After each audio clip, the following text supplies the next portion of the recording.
So now let's go back to verse 20. So that's sown on the rocky places. This is he who hears the word and immediately receives it with joy. There was a certain amount of fertileness to the ground.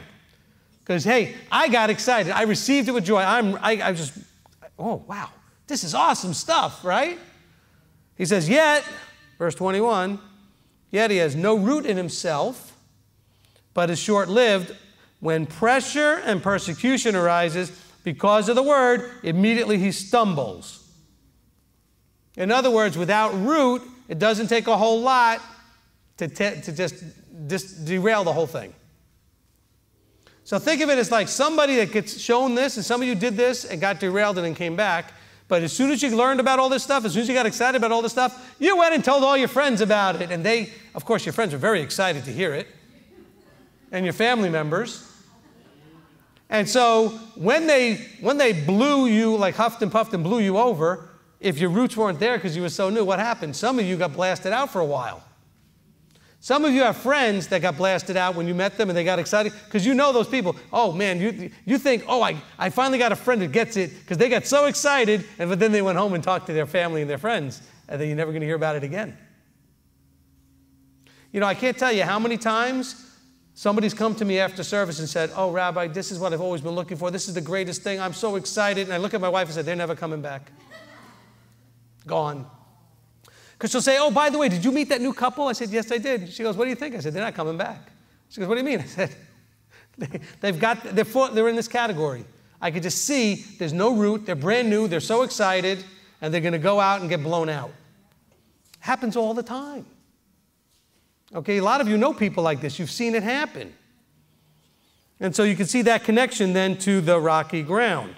Because it says what happens here is that pressure and persecution. What's pressure and persecution? Your friends are going to pressure you like, you're doing what? You're believing what? What are you, a Jew now? I didn't even know there's a way to put that much venom and angst and what are you, a Jew now? I can't even do what they do. Because you have to feel it, though. See, I can't get that feeling up to really do it the way they do it, but you got to get that feeling behind it. You know, you've heard that, right? Okay, pressure, persecution. What kind of pressure? Well, of course you are coming to Christmas dinner, aren't you? Grandma says. Well, that's pressure. Well, your boss says, well, you are going to come in on Saturday because if you don't, I'm going to fire you. That's pressure. Or you have persecution where friends and family members now tell you that you're lost because you're doing all of this stuff. See, that's the craziest thing on the whole planet that I've ever heard, ever.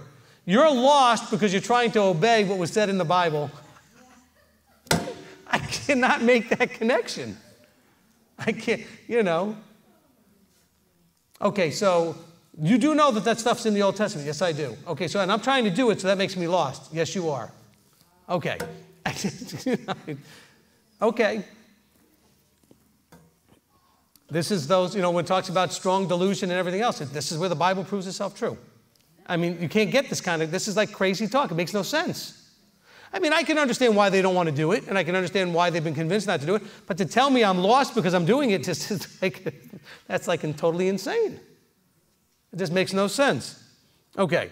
Because you will hear preachers tomorrow, if you go and listen, who will tell you that trying to keep the commandments is not only done away with, now it's actually wrong to do. They've shifted.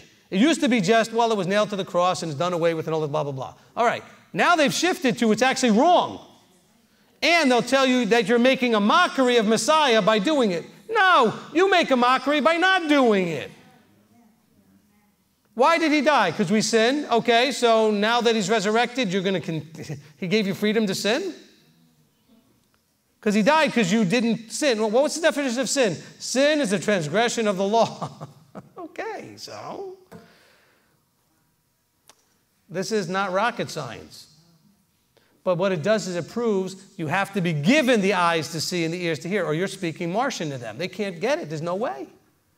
So it's proof the Bible's true.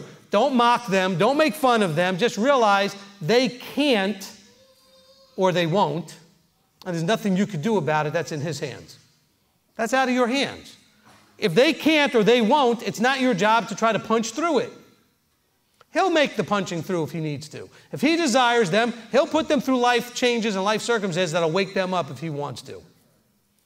Okay? Not your job.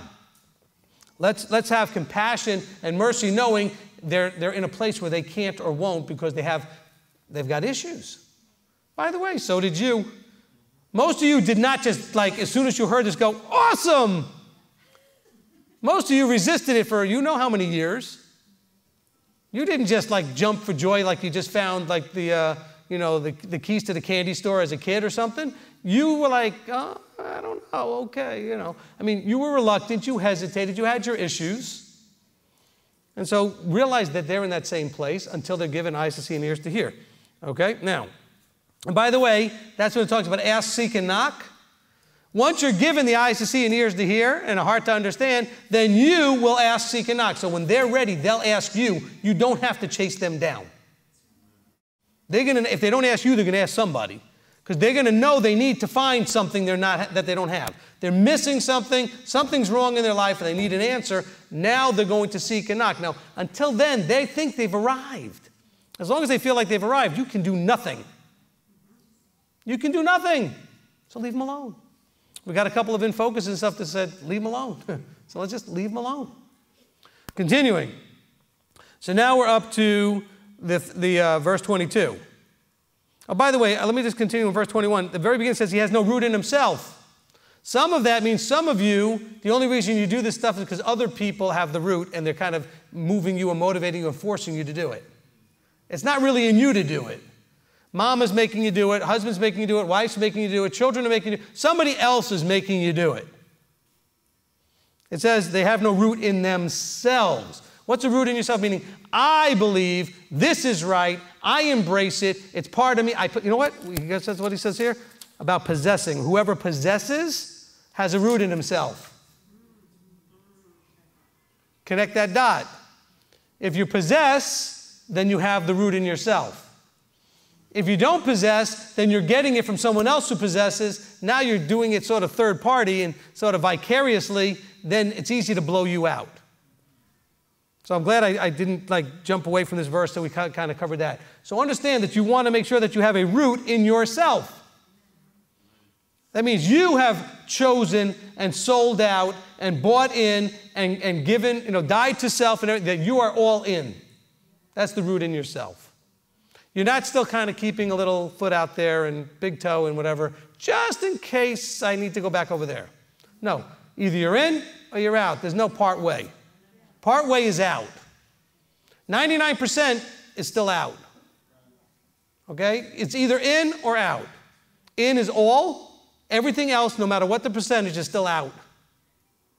Hopefully you're hearing that. Makes sense to you. You're seeing what I'm saying.